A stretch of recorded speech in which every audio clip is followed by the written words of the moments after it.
Good afternoon, everyone. I'm Betty Ann Hedges, the Executive Director of Humanist Canada.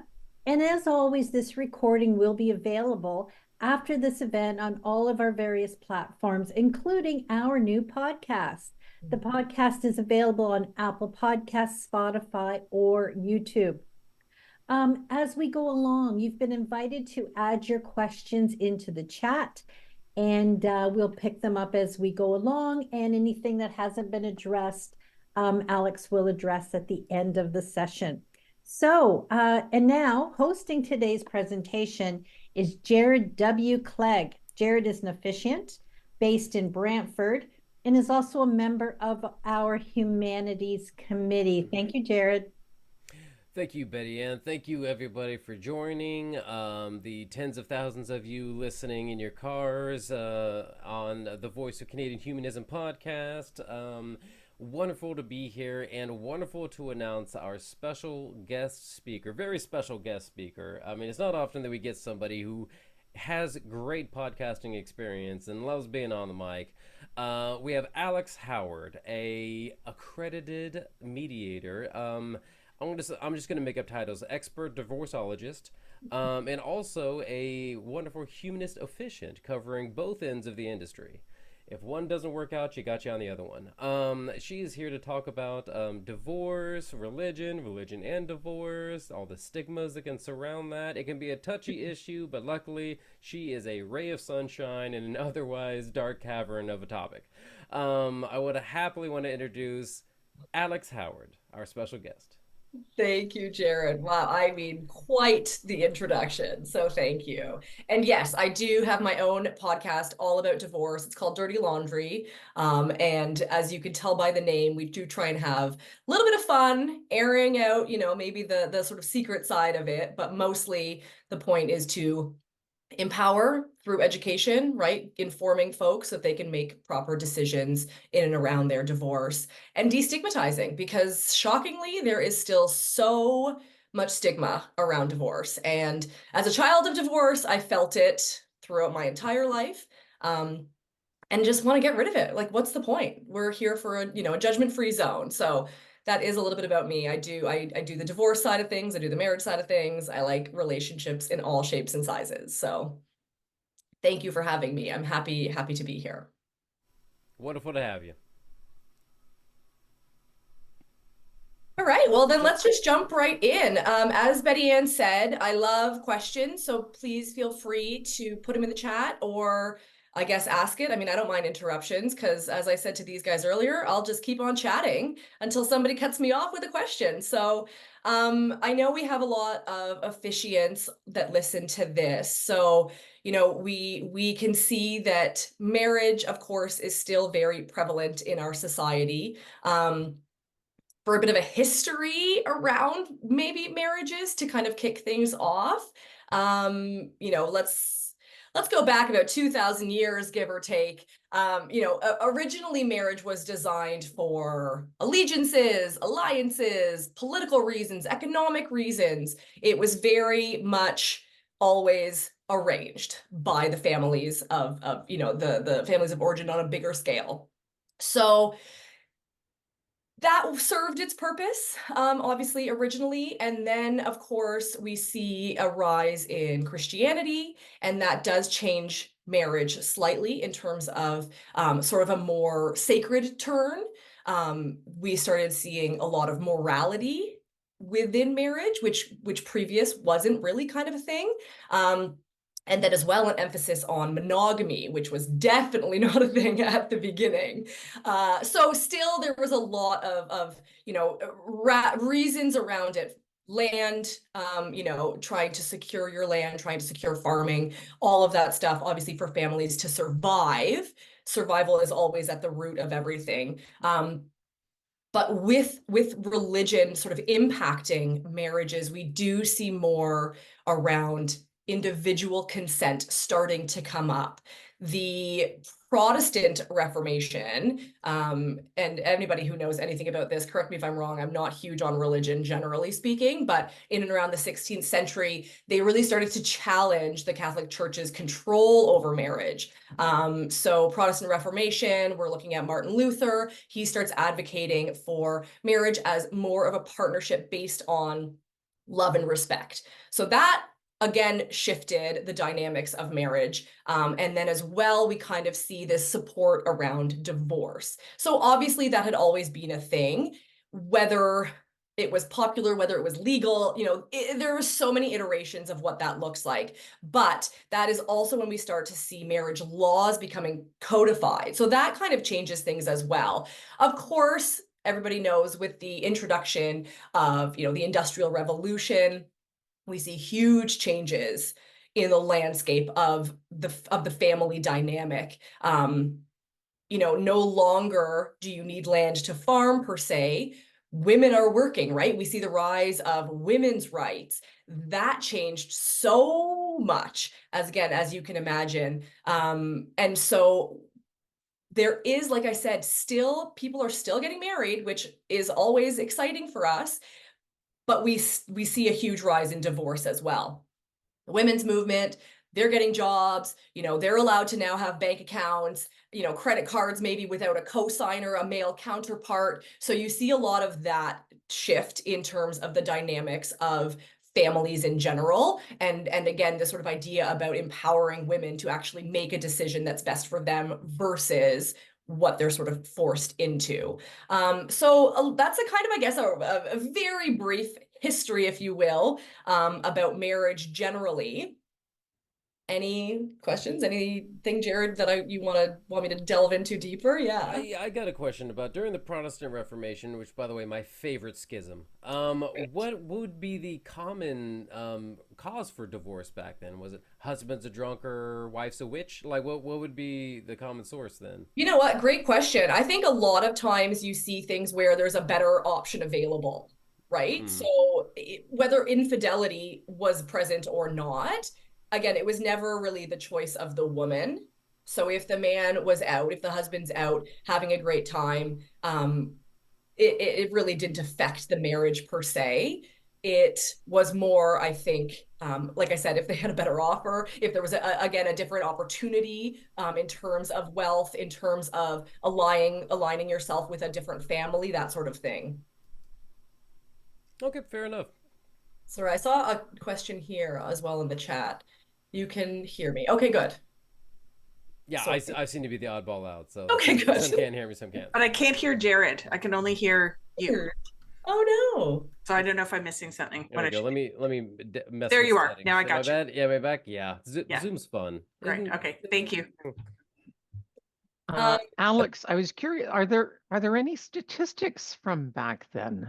You know what? I don't love statistics. I like conversation, but that's a fabulous question, and I can certainly follow up with them. But no, I did not, unfortunately, prepare actual numbers. I apologize.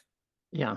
No, I was curious. I mean, partly when I look back as well, I mean, yeah, I'd be very curious around, divorce rate, but, people didn't live very long. And so, Yes. I just wonder about death and remarriage. Yeah. No, that's a perfect segue into where I was going to go now, which was then the rising of divorce rates, right? So when we look at, let's say 1500 years ago, not only did we not live as long, we also got married a lot earlier. So that is sort of a double-edged sword, right? You were marrying earlier, you were having families earlier, you were dying earlier. So the longevity of relationships are not what the expectation is today. So if we were getting married as we were, a couple hundreds of years ago, you're looking at being married by 16, having, all your 10 10 children, give or take, by the time you're 35. Very different scenario than now. And so it's not surprising that we are seeing a much bigger shift to marriage starting later in life. Folks are getting married now into their 30s, into their 40s. We are seeing a lot more remarriages, which you didn't at the time. And again, from a historical lens, remarriages, typically it was, especially on the female side, it was definitely due to death. You were a widow and you could not help your family. You could not work. You could not run your home. You could not do anything, right? Women had such few rights that to live alone as a woman was absolutely unconscionable. And so your options for employment, prostitution, right? Being like a bar wench and hoping that that was going to make you enough money to feed your family. So again, if you're looking at having the amount of children they had, because prior to any sort of birth control, any sort of women actually having control over their reproductive rights, you were so incredibly dependent on your male counterpart, whether that was your father or then your husband. Then often maybe if your son was old enough, hopefully some of the male children could then go out and work, supporting their mother. But again, the stigma around that, I mean, horrible. And it's ironic, I guess, maybe that's not the right word, but considering we have no real control over when we're going to die, the fact that it was somehow the woman's fault that she was a widow and had to, do these sort of nefarious methods to feed her family. Unfortunately, that seems to be the plight of women throughout the course of history, but I won't go down that road.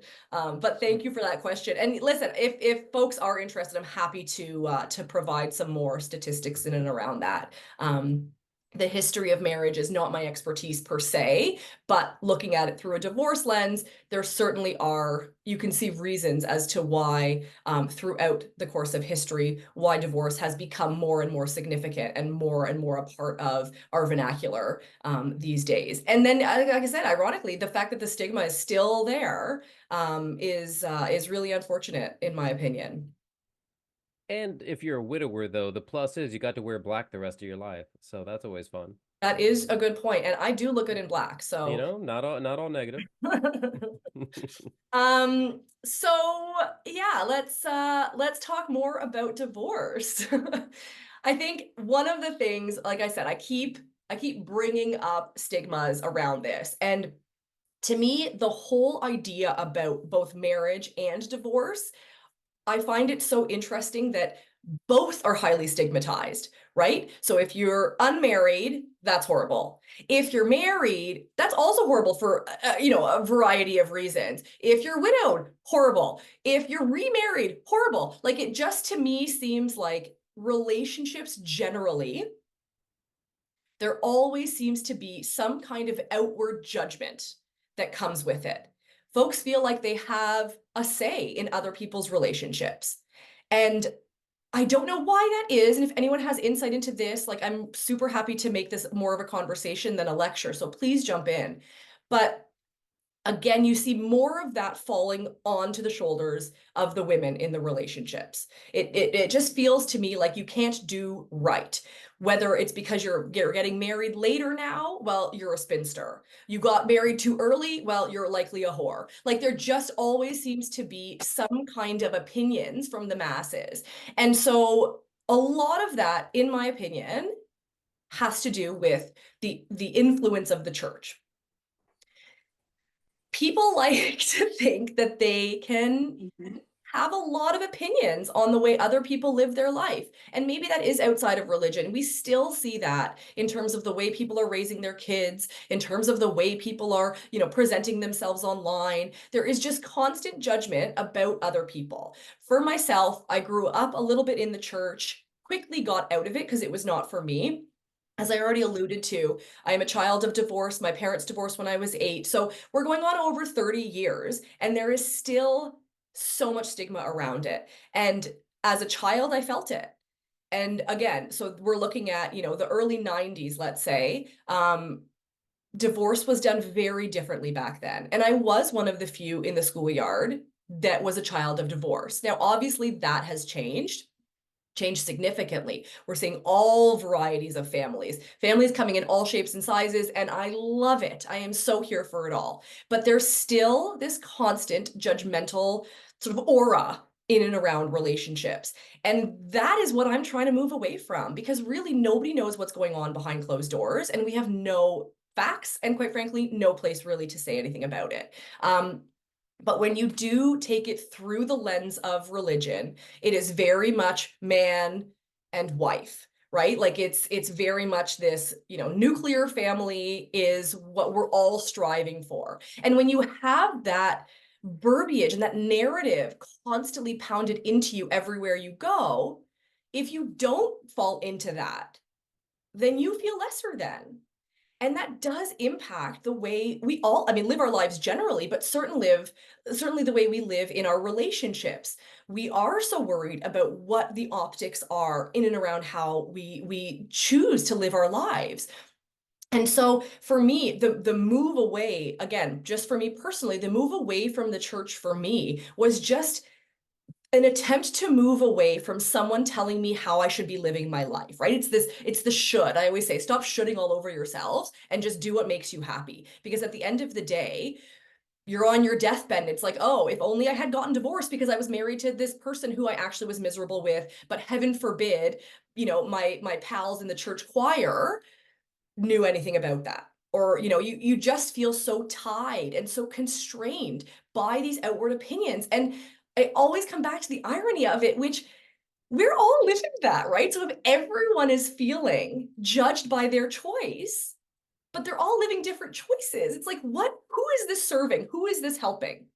And so if you take sort of that, look through that lens of who is this serving? Well, again, going back to the church, because here we are talking divorce humanist style. First, let's talk about divorce in the church, right? Tons of stigma, tons of judgment.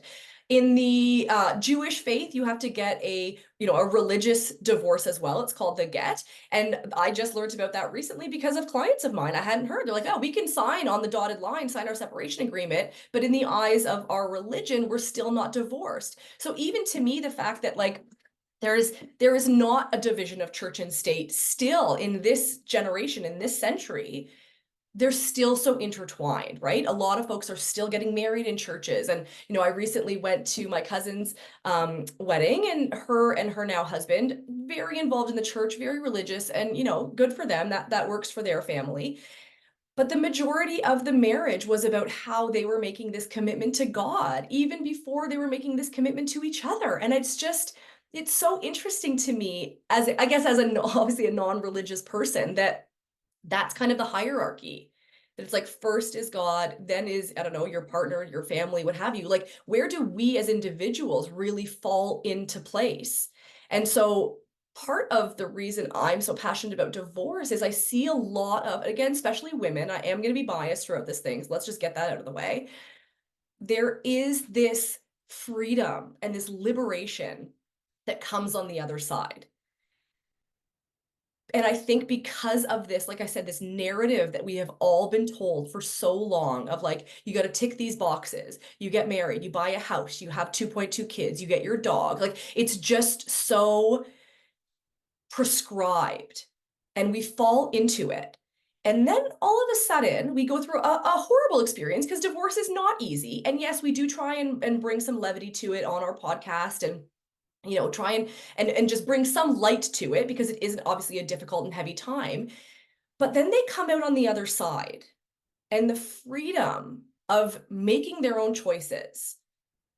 It gives me such hope in a way, because when we see remarriages of those, again, women who have been divorced and who are looking at new partners and considering marriage again, which again, always surprising after having going through something so difficult, that you still want to do this, that you still believe in this really fabricated kind of, situation, but there is this belief in it, but they approach it so differently the second time around.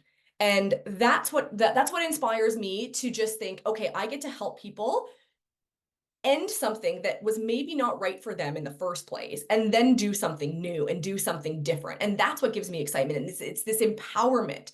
And so much around divorce, because of the stigma, is so disempowering, because people don't want to talk about it. People don't want to tell their friends, their family, their neighbors, because of this fear of judgment. And what that leads to is isolation, of course, first and foremost.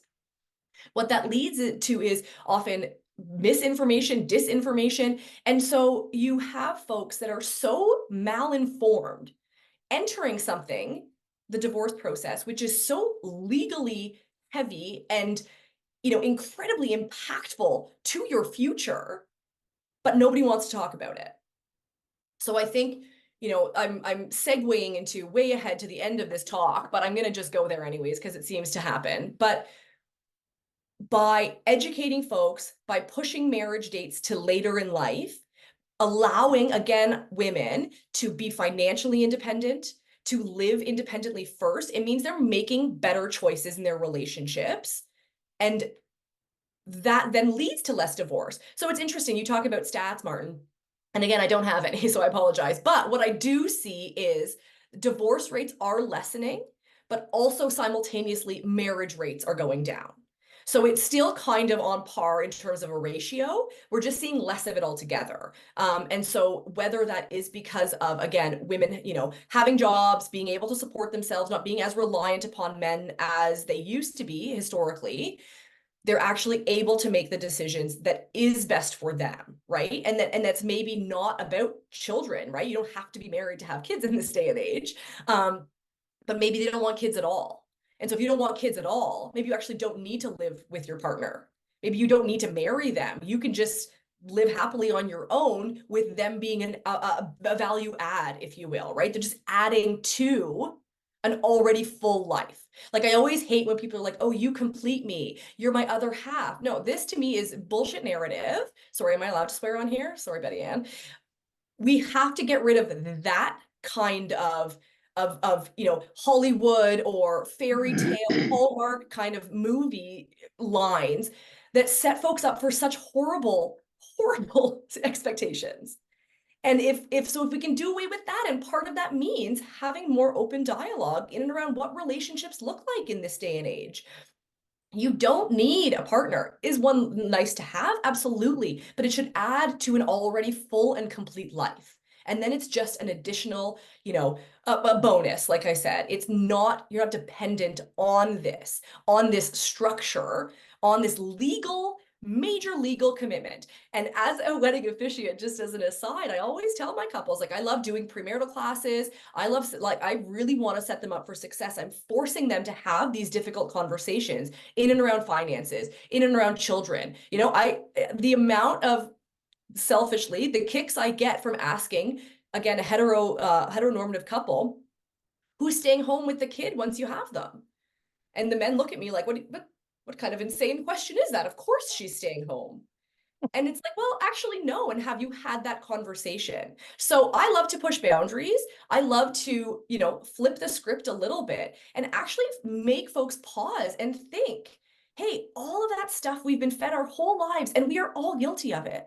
We're guilty of perpetuating this narrative as well. And I myself as well. But if we can flip that around, if we can, you know, really ask folks, hey, why do you believe that? Why do you believe that she is going to stay home and raise the kids and you're going to continue to work?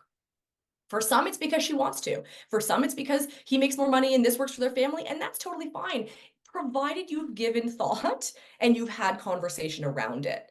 But again, the amount of couples that just look at me like I'm out to lunch until I say, well, you know, she's got a thriving career. She's been in school for 8 to 10 years doing her PhD or her, you know, medical license or what have you. Does she want to give it up? And so just asking those questions, just going against the sort of status quo, I think we need to see more of that. And so through education, through information, through empowering both parties, but predominantly women, to say, you know what, there could be another way and you could derive a lot of happiness. You don't have to fit into this cookie cutter mold. And when you grow up in a church and when that's all you see around you, it is very typical to kind of fall into those traditional, you know, family values, kind of normative way of living your life. But until someone upsets the apple cart, we're just sort of delaying what could be a much happier and healthier relationship all around. And a happy and healthy marriage means happier and healthier children, means a happier and healthier society. If we start judging folks on their partnership choices and the way that they live their lives, I just hope for a trickle down effect, that it then we're just less judgmental all around, you know? So that's a long-winded way to answer. I don't even know what question I was talking about, but anybody wants to jump in, please feel free to. I think it was 10 minutes ago Martin asked something, and then we just got into right field. But no, it's no, it can be amazing how in relationships how few important large questions can actually come up before they want to say I do and sign the contract, sign a legal document for life. Yeah. When you haven't talked about maybe what's the next 5 years going to look like, what's the next 10 years going to look like, Mhm. how are you guys going to be partners in life rather than I'm going to fill this role and you're going to fill that role and we're going to figure it out as we go along. Yeah. And even the way that we've changed from spouse to partner, like even those tiny little minuscule language changes, I think already starts to set the landscape, right? Like I remember you would say your partner and it automatically assumed business partner. Then it was like, oh, okay, maybe this is referring to a homosexual relationship as opposed to a heterosexual. Okay, so now this is my partner. So you could see the kind of iterations over time of how language also has such an impact in the way we have our relationship. So now when you say partner, well, that's a very different thing than my wife, than my husband, than my spouse. So I like to push for more of that, right? Let's keep things a bit more, I guess, even neutral, but certainly, if nothing else, equitable. Martin. Mm. Martin, There you had we a go. question? Yeah, listen. Well, actually, the first is Alex, you and I have had many conversations around this topic. So, but one of there's a great book that and and I think, well, you as a mediator, me as a couples therapist, Mhm. and I do marriage prep as well. And so, I'm often struck with how people don't have some of these basic conversations at the very beginning. Yeah. And but to your point, I think whatever the heteronormative model is, there is a great book, and it's titled "Stepping Off the Relationship Escalator: Uncommon Love in Life," and so one of the things about that is it just, I mean, it's an interesting read, Mhm. um, in that it opens up the possibilities of thinking differently. So the idea that we move through life and you you date, you court, you get engaged, you get married, you have children. That escalator is that there's lots of assumptions that are built into life. Yeah. I mean, around this. So things as simple as, oh my golly, I mean, it's cheaper to travel as two than it is as one.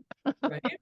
And, Hmm. Yeah. like the idea of solo. So there are a lot of, and in terms of my life, friends who have chosen to be, and I don't think of them as being single, but solo living, Mm, as being a more intentional way. Because if you mention that you're single and you're 50, people yes. look at you as if you're pathetic, as opposed to this idea that, I don't intend to offend anybody, but No. the idea about solo living and being intentional, and so not even identifying necessarily as being single, but Mhm. um Well, but that we this got the luxury of a lifetime bachelor. Yeah. okay, right, That was the term we right, got. Yeah. okay, lifetime bachelor, which is often code for being gay. Very much Right. so. Yes, historically. And in some worlds. Anyways, I just had wanted to mention that, and okay. No, that was great. And before I Mhm. forget my train of thought, I thank you because your use of intentionality is so bang on. It's you're not living alone or living a bachelor lifestyle because you haven't found that other magical person, like I said, to complete you. It's no, I love being alone. I love having the autonomy to choose how I want to decorate, what I want to cook, where I want to go, when I can go out or stay in or whatever, like the luxury of that. And I think that's sort of what I was alluding to, but Martin, you said it way better than me. But when I see women come out on the other side of divorce, this liberation, this freedom, that they feel for often the first time, because again, many women are going from their home, like from their family home, families of origin, to, living with their partner, their now spouse. And there isn't often that time gap in between where you get to live alone and you get to really experience what that feels like truly. Or if you do, it's like during your college years and, you're living a very different lifestyle than potentially what you are at 50, when you're like, no, I actually want to live alone because this is my preferred style. So more and more, it's interesting, we're seeing in terms of like house design and living situations. And again, this is probably for those in a higher tax bracket, certainly than myself, but we are seeing this sort of sleep divorce trend and folks living in separate rooms. So married, living under the same roof, but in separate bedrooms. And whether that started because, some folks are working night shifts or some have terrible sleep or, your partner snores too much, whatever the impetus, ultimately, it has really gained traction. And I think for many, they look at it like, oh my goodness, your relationship is destined for the end. But maybe these are the people that are actually living their truest, most happiest way in a relationship, where they are putting up healthy boundaries. They're saying, you know what, I'm not putting up with your snoring and having crappy night's sleep where I then can't perform my job or, show up as my best self the following day because I have to sleep in bed with my partner. Like, who said that? Sometimes I look back at the shows from the 1950s where they had the two single twin beds and I think, they were onto something. This seems not too shabby. My husband always laughs because I make a massive pillow wall once we're done, chatting or whatever. If I'm going to sleep, listen, there's no hanky panky. I'm sleeping. I don't need to have you here. I need a good night's sleep. I got to get up. I got to work. I got to be there for the kids, whatever it is. Why have we put such pressure, again, on fitting into this box? This somebody decided was we should all be sleeping next to the people. And it's funny too, having children.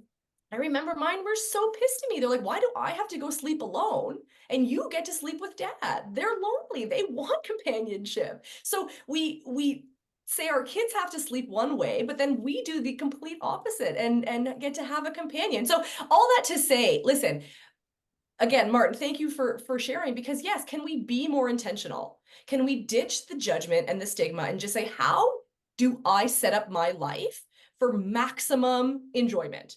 Maximum productivity. And I don't think productivity like go get a side hustle and, keep working for the man. I mean, like, how can we get the best out of life? How do we set ourselves up for success? That should truly be the goal in all of this. Ruth, you have your hand up. Yeah, I did have a question. I know your job is as a divorce mediator. So most of the people who have come to see you have clearly already decided to get a divorce, everything. How much of that decision or that you just see anecdotally is because people are deciding that those norms or those conventions are not for them anymore? Either because, say, the woman decided that she doesn't like being, the homemaker, and his expectations are that she should, or that, the other side is that she feels or he feels that, the other person's not living up to their goal. Like, how much of divorce is because one person is challenging those norms and the other person is not? That's such a great question, because often people ask me, do most relationships end because of some, inciting incident, whether that's adultery or, addiction, mental health, like something that just kind of happens and then you can no longer go on in the relationship. But that's inaccurate. I find the majority of my couples that I'm working with, it's this slow burn. It's this trickle effect of like, we no longer have anything in common. We have nothing to talk about. We were in love, 20, 30 years ago, and here we are today. So yeah, I think when you see, I have all my couples fill out a form of why they're here, why they're getting a divorce. And it's often that I've had enough. And it's 99% of time the women. Again, in a heteronormative relationship, it is the woman going, I don't need you anymore. And I think there is a bit of the luxury in that of saying, well, I've already had my kids, which was a box I needed to tick, and tick for whatever reason, right? Whether that was because you felt obligated because of these societal norms, or you simply wanted children, and that's great for you. Once that's done, a lot of women kind of have this they're over it. Like they're just simply over it for a lot of relationships. If there isn't an actual partnership, if you are simply taking care of the kids and then taking care of your spouse and you've got nothing left in the tank for yourself, you're over it. And whether that's, you know, clients I've had or friends I've had or family that have gone through divorce, it is simply they get to the end of the rope. And you know, I have a lot of discussions with like that we empowered women. We did such a great job as a world society, if you will, of saying, you know what, women, you can do anything. You can have your kids, you can be married, and you can go get a job. You can do it all. You can do it all just like a man. The problem is you can't. First and foremost, you actually can't. And so now the expectation is women are working 9 to 5 and then they're coming home and, you know, from the reverse of 5 to 9, they're now Susie Homemaker also. And so there's a lot of that, a lot of I don't want this life that I was sold I had to have. I'm over being told that I should be grateful, that I should be working harder, that I can have it all and I can do it all and I should feel fulfilled by it all. And it's like, you know what we want? We want to kick off our heels and have a good book and, you know, or go out or like whatever, travel, like whatever it is you want to do. But we're so stuck very often in the raising of our kids, the managing of the household, and we have nothing left for ourselves at the end of the day. And so I think it's about a bit of a reclamation of self. It's like finding who you are and what brings you joy so that you can put yourself first.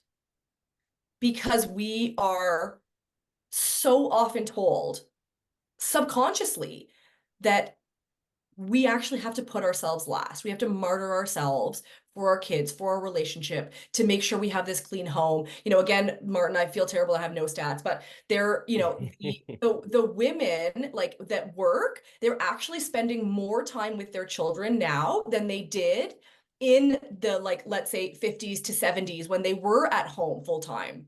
They were at home full time. That was the mom's sole job, was just to be a mom. She actually spent less hours with the children and less time taking care of the home than the exact same woman does today after working a full-time job.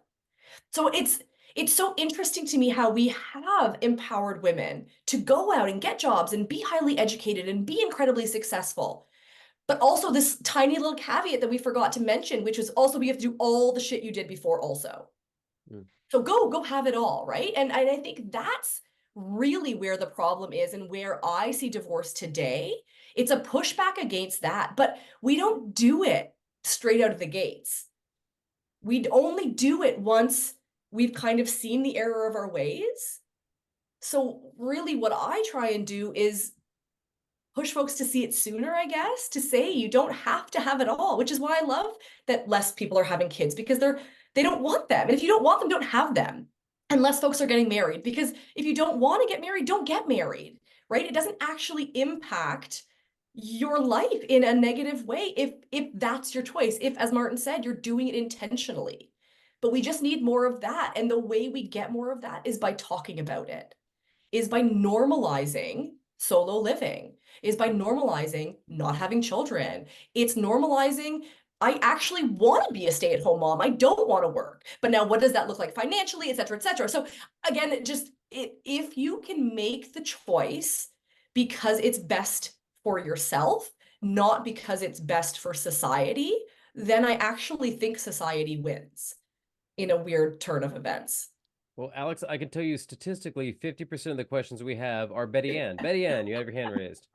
And then we have Jay. I'm just wondering about, you know, families that are, you know, and we have a very diverse society right now. So families that do have a faith is a big part of their life, a big part of their decision making, but also in the household, there could be abuse or just, you know, real unhappiness. Are we developing as a society, our government supports, our community supports enough that we're able to impact those households and help those women get out? Are we improving in that way? No, I don't think we are. And I think COVID really showed us that. The incredible increase in domestic violence during COVID, it was terrifying. And here you are stuck at home with your abuser and you have nowhere to go. For a lot of folks, going to their job is getting out. That's the best part of the day. That's their safest part of the day when we're looking at intimate partner violence. With COVID and nobody being able to leave, the rates skyrocketed and people were talking about it more, which also gives me hope, right? But no, our society does not do enough of that. And again, not to be a one-trick pony here, but stigma. It's absolute stigma related. You feel so judged if you have to tell folks, oh, my husband is beating me up. My partner is, hurting me. If I leave, who's going to protect the children? And so this is something I see a lot of. A lot of women stay in their unhealthy and often abusive relationships because as long as he's hitting me, he's not hitting the kids. And that's where we as a society are really messing up. And so, yeah, the short answer, Betty Ann, is no, we're really not doing enough. But if you look at, yes, okay, the government has tons of services and access to all of this stuff. And I think, with internet and social media, you are getting a lot more access to information, which is wonderful, which is empowering folks, which are getting them out the door. But then once they're out the door, then what? And so I have folks that I see in my practice where, maybe they're divorcing a narcissist. And I know this is such the $10 word right now, but bear with me for a second. So mediation as a practice, it's a voluntary, operation. You come in, you are choosing a different route than going to court, than litigating. Maybe you don't have a lawyer, maybe you do, whatever. But you're choosing to come and to show up to negotiate the terms and conditions, essentially, of ending your marriage. But what do you do if the person is not showing up with that same good faith? Right? Because a narcissist, just to go along with this analogy, they love to be center stage. They want the attention. They want to be stuck in this conflict because they're the perpetual victims. So as long as they can keep this line going, they're not going to negotiate in good faith. You're never going to get resolution. So what do these folks do? We're telling them, get out of your marriage. But how in the world can you do that? And so that's where we see people that leave. They just say, forget it. You keep the house. You keep the money. I don't care. I just need to get out. And that is doing such a disservice as well. Because now, how are they parenting? They have no money. They can't, do all the things that they need to. But as a woman, certainly you can't just walk away from your children because the amount of judgment and stigma that comes along with that. So it just, again, another long-winded way of saying, no, we're really not doing enough, because it's one thing to say, hey, get out, and here's how you do it. But then when you're on the flip side, the reality of that is just not as black and white as people think it is, I guess. Good question. Thank you. So we have Jay who's driving, so I'll say your question for you. When you're dealing with common law separations, what do you notice the difference between common law separations and actual legal married separations? That's a great question. For the most part, not a lot of difference. It's really few and far between. I mean, in terms of a legal standpoint, what legal entitlements are, the only sort of gray area that's not pretty much exactly the same is the matrimonial home. So that's when, whose name is on title, how long, there's a lot more intricacies and nuance with that. But for the most part, from a legal standpoint, common law in our country, and legally married partners, it's pretty much the same thing. And even in terms of why they're divorcing, or how that whole sort of breakdown of their relationship goes, again, very similar. There's sort of three, I think, peaks of when we see couples divorcing. And again, this is generalities, but it's either very early on in their relationship where they've gotten together because they got swept up in sort of the romance and the pomp and circumstance of planning a big fun party, and they're very excited. Now the families are excited, and the families have spent so much money. So what are we going to do? We're just going to go through it, even if we have cold feet, and off we go. Then, 18 months to, let's say, 5-year kind of range, they realize, oh, dear Lord, what in the world have I gotten myself into? Let's pull the chute. So that's the pre-kids kind of grouping. Then we see a lot of marriages start to dissolve in and around the 10 to 12 year mark, when their kids are that age. Sorry, not the duration of the marriage, but the children's ages, because now they're really independent. They're going to school on their own, they're having sleepovers with their pals. You're not as hands-on in the weeds as you are for the sort of first decade of their life. And so that's the opportunity where you kind of look at your partner and you're like, oh, we're spending more time together now without the distraction of the children. And we really realize we don't have a lot going on. I don't That's like kind you of, anymore. You're yeah, different. exactly. Or you've changed and I have changed and we haven't changed in the same direction. And now it's become really apparent because the distraction of our children is no longer there to mask our differences.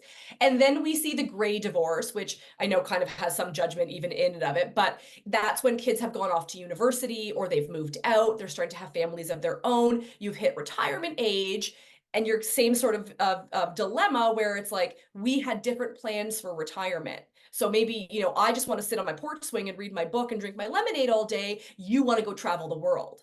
Well, how do we do that together? So those are sort of the three kind of peaks of divorce. And I think that is, we're seeing that across the board, whether it's, same sex, different sex, all the sex kind of marriage, or common law versus legally married. That sort of seems to be very common, those three peaks of divorce season, if you will. It seems to always boil down to the lack of independence in a partnership. The lack of you get to be yourself. Yeah. Like you're the you before you got in this relationship almost disappears. And there's not that reminder or check-in or the communication. I mean, I'm gonna say communication seems to absolutely be lacking in a lot of these where it's like we never got to talk about issues that we're having personally, and then it just culminates in slow burns, as you were saying. Yeah, and you can see that too in terms of how fewer and fewer women are taking their husbands' names as well, or changing their last names. And I think often you get that you're like, why would I change my name? This is the person who got their medical degree or their got this job. Why am I going to now give you all the credit, sort of thing? So there is a lot more that we're seeing now in terms of like having your independent identity reflected in not as common often changing your last name. So that's interesting as well. Okay. Oh, I see Jay's finally parked their car. Go ahead, Jay. You had a question? Can you hear me okay? Yeah. Okay. Yeah, sorry. I'm just I have a little Bluetooth connector in my car, so sometimes it's a little sketchy. So I guess as a follow-up to my question about separation, like of a common law versus legally married, like yeah, have you found like in my own experience, I'm at the year point. Yep, froze for a second. Stay with us, Jay. Stay with At us, the Jay. year point of what? At the year point? What happens at the year point? Cute. Oh, we may have to come back to Jay. I think we might. lost you for a second. Oh, Nope. Hey, we're back. You're back. Okay. You're at the So- year point. That's where You're we at cut the you year- off. You're at the year point. So I'm at the year point of my own separation as a common law person. And I found that during the process, there were a lot of things that because of there was no illegal marriage part of it, it actually offered like a lot more protection to me as an individual than there would have been as if I were legally married, and regarding like separation of assets and all that stuff. Have you found as years have gone on that maybe there's more of that common law separation versus legally married because people value that independence a little bit more? So let me just make sure I'm understanding. Are you saying that because folks are not getting married as often, they're not divorcing as often? Like if folks are just common law, they're not going through a formal divorce process? I guess in your experience, are you finding nowadays more and more people are separating as part of a common law relationship versus a legal marriage? Got it. Yes, As if absolutely. they didn't get married to begin with, but they still have a long-term relationship, maybe have kids Yes. involved and everything. Yeah, I would say typically you're seeing it more. I see a lot of what we call kitchen table divorces in the common law world if there's no children. Because as you mentioned, the assets are slightly different. Like I said, the matrimonial home is slightly different in terms of your legal entitlements. But when there are children, they are still coming to me for formal parenting plans, for running child support numbers, all of those intricacies in and around the children. Where there are no children, I am seeing folks that are doing it on their own. So it's just like, okay, you take your stuff, I'll take my stuff. Let's just, go our separate ways. Yeah, there's a lot more of that. And I think simply also because there's just a lot more common law relationships now than there have been historically. But thank you for your question. And I like to say congratulations on your separation. People always say, "Oh, I'm so sorry to hear," and I'm like, maybe this is the good thing. I'd say congrats. You got Usually it for a reason, right? exactly. Yeah, no, your comment about leaving a narcissist really spoke to me. So I appreciate the congratulations. It's not a sorrowful thing. No, you got out. That's amazing. I know it is hard. And, again, in terms of stigmas, right, we are sort of destigmatizing a lot of mental health stuff. So people are coming out more openly with that, which is helping. It's helping in, I think, relationships generally, but also helping in the divorce process. I've had, a couple cases where folks are like straight up, hey, I'm bipolar and I might have to not have these meetings for a period of time while, I get things organized in my own head and I work with my psychiatrist, or I'm, changing my meds. And so I can't make decisions. I'm not empowered to make those decisions and to negotiate on my behalf. So I can see where, as things do destigmatize in other areas of relationships and just generally in the world, they are having an impact on the divorce world. But unfortunately, when you say I'm a divorcee, like it just comes with so much that I would love to get rid of. And I know, when we came up with the no fault divorce system here in Canada, that was hugely impactful for relationships and for people just leaving, which is incredible. So the more that we can change, there maybe is someone at fault for the end of your marriage, but it's so insignificant. If you're ending it, you're ending it. It doesn't really matter why. From an emotional standpoint, I don't want to invalidate anyone's experience. Of course, it's difficult if your partner cheats or they gamble away the house. Like, these are hugely impactful to the relationship. But again, on the flip side of that same coin, now we're judging folks for staying or we're judging folks for leaving. It's like, you know what? Just don't worry about it. Let them do their thing and you focus on your own relationship. As Jared said, focus on improved communication, focus on, boundary setting, and that will all overall help the world and your relationship in general. So, but yes, thank you, Jay. Great questions. And Anybody and else? sorry, following up with that, with what would you say age demographic wise, are you more likely to get a divorce? Like, say somebody who gets married in their early 20s versus their early 30s. What are you experiencing? Definitely the earlier you get married, the more likely the divorce, for sure. Mm-hmm. And again, I mean, go back to statistics. But yes, because it goes back to this independence, it goes back to people coming at a marriage for very different reasons, I think. When you're getting married in your, 30s, 40s, 50s, you have a really different understanding about who you are as an individual, as well as what you're looking for in a partner, right? So maybe if you are getting married in your 40s, the idea of having children is no longer what you're looking for. So the kind of partner you're choosing is going to be very different. Again, just a personal anecdote. I remember it was like my, I don't know, fifth date or something with my husband, and he wanted to bring me to these kids that he used to babysit. And I sat in the kitchen talking to these kids' mom, and he was out playing with the kids in the backyard. And for starters, this is a hilarious anecdote. And if anyone knew my husband, it was just so on brand. But I'm trying to say by that is I looked at him and I thought, oh, he's going to make a great dad, because all I wanted to be was a mom. And so this at the time in my early 20s was somebody I really was attracted to for those reasons.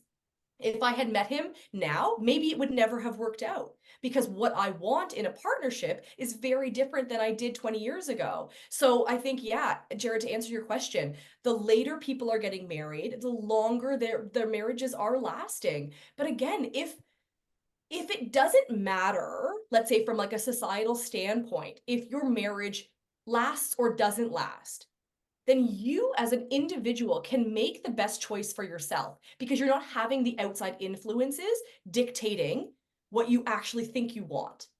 And I think that's the key. And so, of course, we've seen that obviously through educating women, through giving them financial independence and autonomy over, to manage their own spending. That has had an impact. But then the converse side of that is, there was a study, and I'll come up with the stats at some point, but they interviewed let's say 1,000 men and said, hey, would you be open to being in a relationship if your partner, a woman, made more money than you? And 99% of the men said, yeah, sure, it doesn't matter to me. Why do I care? We're sharing finances. This is great. She's got more. That means I've got more. This is a win-win. So then they actually took a step further, set these men up on dates with women who were higher educated and higher salary level. It was something like 95% of those relationships ended within the first 6 months, because in reality, the men couldn't handle it. There is still this whole idea behind marriage and behind relationships that is, oh, I'm a male, I'm the provider, I need to, go out hunter-gatherer kind of dynamic. And so in theory, some of it's changing, but the reality, and from what I still see in my practice, is a lot of it is not. A lot of it is still very much rooted in these archaic family dynamics, and that hasn't fully shifted yet. It is, and you can see, like, online resources and people sharing their divorce stories and sharing how they got out of, horrible relationships, whether it was abusive or otherwise. They are still the comments. If you ever read the comments of these brave individuals who are taking the time to be vulnerable and to share in order to then empower and destigmatize for others in the same position, the trolling, the comments, it's awful. And so until we actually are accepting of individuals for individual choices without thinking that we as a society or, know better, it's not going to change. So my goal is to change that, is to have more conversations like this that say, hey, you know what? Divorce is not the end of the world. Sometimes it's the beginning of a whole new life. And that's what we're striving for. Why not choose happy? Like, why not choose every day to wake up happy? And if you are in a relationship that is not providing happiness, and it's not going to be every day, listen, there's ebbs and flows, there's ups and downs. If you've ever been in a relationship, but as long as the pros outweigh the cons, you work at it, you stay, you try to improve. But when that, teeter-totter shifts and it's just not serving you and your ultimate goals, then there should be nothing wrong with leaving. And whether it's leaving your marriage, leaving a shitty job, leaving, your family of origin because they're no longer supporting your goals and who you are. Like, we have to embrace quitting. We got to just be okay with walking away. Prior to this episode, and then I'll stop because I'm noticing the time, I was just telling Betty Ann and Jared that I took my son to go see the Planet of the Apes movie, and we were sitting there, and it started in the music, and it was dark and, super eerie, and he said, Mom, I think I'm terrified. I think we need to leave. And I said to him, buddy, it's just as brave to stay as it is to go. We just need to know that either choice is supported by anybody and everybody. And I think that's the key to any decision you're going to make, anything you want to walk away from. If you feel deep down like you need to walk away, then do it. And we as a society, as a group of people, whether it's your friend, your colleague, your family, just support them. Just trust that they know what's best for them and leave your opinions at the door. And on that note, I want to quit and walk away from this episode of our podcast. Thank you very much, Alex Howard, who listened to their podcast, Dirty Laundry, the divorce podcast. It's a wonderful podcast, lighthearted, a lot of empowerment, a lot of great topics coming onto there. Thank you very much for coming on here and letting us ask questions at you.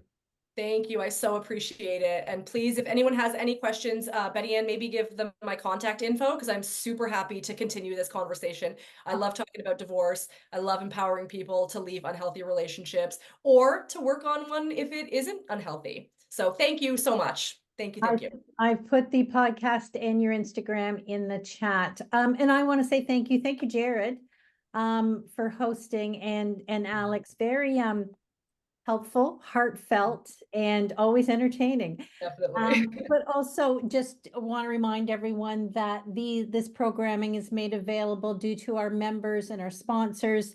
We welcome you, if you're not already, to become either, and watch for further programming on our website in our newsletter. This will be available on YouTube, but also on our new podcast, which you can find on Apple Podcasts, Spotify, or YouTube. So on behalf of Humanist Canada, thank you, and please go out and enjoy the rest of this wonderful day. Bye-bye, everyone.